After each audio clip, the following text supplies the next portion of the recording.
Imagina un castigo tan cruel que hace que otras ejecuciones históricas parezcan casi misericordiosas. Un método de tortura tan perturbador que la víctima no moría rápidamente, sino que se deterioraba lentamente, atrapada dentro de su propio cuerpo, plenamente consciente de su destino.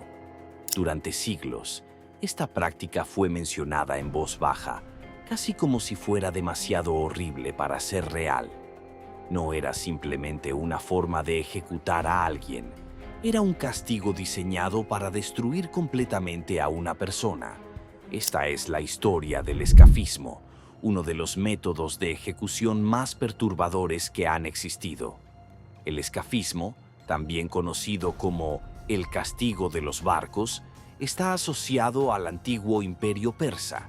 Según las fuentes históricas, fue uno de los métodos de ejecución más brutales jamás concebidos. Las víctimas no morían en minutos ni en horas. Podían permanecer con vida durante días, incluso semanas. El nombre proviene del griego skafé, que significa barco o recipiente hueco. Ese detalle ya nos da una pista sobre cómo funcionaba este terrible castigo.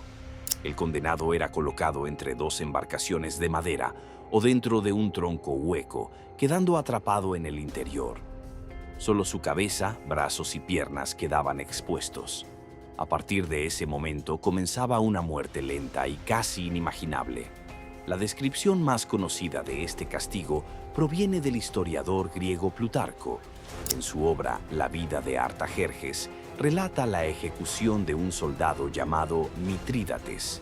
Según la historia, el hecho ocurrió durante una guerra civil en Persia, alrededor del año 401 a.C.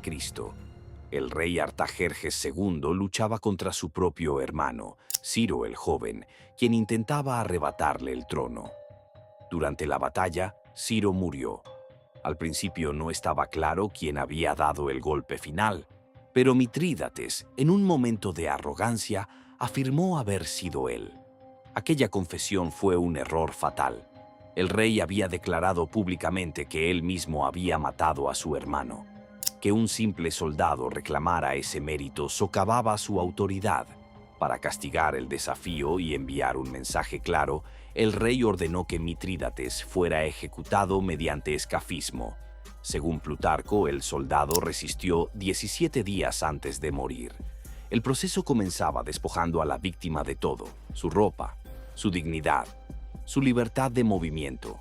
Luego era colocado dentro de la estructura de madera, atrapado entre dos barcos o dentro de un tronco hueco. La posición era deliberadamente cruel. El torso quedaba completamente inmovilizado, pero la cabeza, los brazos y las piernas permanecían expuestos al exterior. No había forma de escapar, no había forma de moverse, y probablemente lo más aterrador, no había forma de terminar con el sufrimiento. Una vez atrapada, la víctima era alimentada a la fuerza. Le daban grandes cantidades de leche y miel. A primera vista podría parecer un gesto de compasión, pero en realidad era parte esencial de la tortura. Consumidos en exceso, estos alimentos provocan fuertes diarreas, y como la víctima estaba atrapada dentro de la estructura, no tenía forma de limpiarse. En pocas horas, su propio cuerpo se convertía en un entorno perfecto para bacterias e infecciones, y el proceso se repetía día tras día. El objetivo no era que muriera rápidamente, era mantenerla viva el mayor tiempo posible. Después venía la siguiente fase. Los ejecutores cubrían la piel expuesta del condenado con miel, cara, brazos, piernas, manos. La sustancia dulce atraía a moscas, hormigas y otros insectos. Pronto el cuerpo se convertía en un objetivo para todo tipo de criaturas. Las moscas depositaban huevos. De esos huevos nacían larvas que comenzaban a alimentarse de la carne. Las picaduras, infecciones y heridas se acumulaban lentamente. El cuerpo comenzaba a deteriorarse, pero la víctima seguía viva. A esto se sumaban las condiciones del entorno. Las víctimas eran dejadas al aire libre, muchas veces cerca de pantanos o aguas estancadas. Durante el día sufrían el calor del sol. Durante la noche, el frío, la deshidratación, las infecciones y el agotamiento empezaban a destruir el cuerpo. Aún así, los ejecutores seguían alimentando al condenado para mantenerlo con vida. Finalmente, después de días o incluso semanas, el cuerpo no podía resistir más. La muerte llegaba lentamente. En el Imperio Persa, la lealtad al rey era fundamental.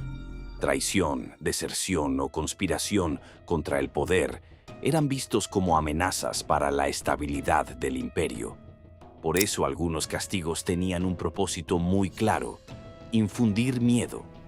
El escafismo no era solo una ejecución, era una advertencia, un recordatorio brutal de lo que podía ocurrir a quienes desafiaban al poder. Quienes presenciaban el castigo no olvidaban fácilmente la escena, y ese era precisamente el objetivo. A diferencia de otras ejecuciones, el escafismo no terminaba rápidamente. Era un proceso largo, y eso lo convertía en una poderosa herramienta psicológica. La víctima sabía que estaba muriendo, pero no sabía cuándo terminaría el sufrimiento. Cada hora que pasaba empeoraba la situación. Insectos, dolor, infección, agotamiento. Y lo peor de todo era la imposibilidad de hacer algo para detenerlo. Con el paso del tiempo, la historia del escafismo fue retomada por distintos autores. Incluso siglos después de la caída del Imperio Persa, cronistas y escritores siguieron mencionándolo. Tal vez porque representa algo profundamente inquietante sobre la historia humana. El hecho de que una civilización pudiera imaginar un castigo tan extremo.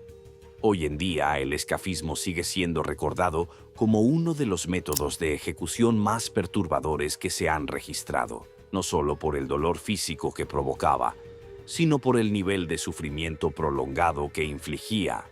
A lo largo de la historia han existido muchas formas de ejecución: crucifixión, empalamiento, decapitación, pero pocas han generado tanta inquietud como el escafismo. Un castigo que transformaba la muerte en un proceso lento y aterrador. Un recordatorio de hasta dónde puede llegar la crueldad humana cuando el poder y el miedo se utilizan como herramientas de control. Y aunque hoy solo sobreviva en relatos históricos, el escafismo sigue siendo una de las historias más oscuras jamás contadas.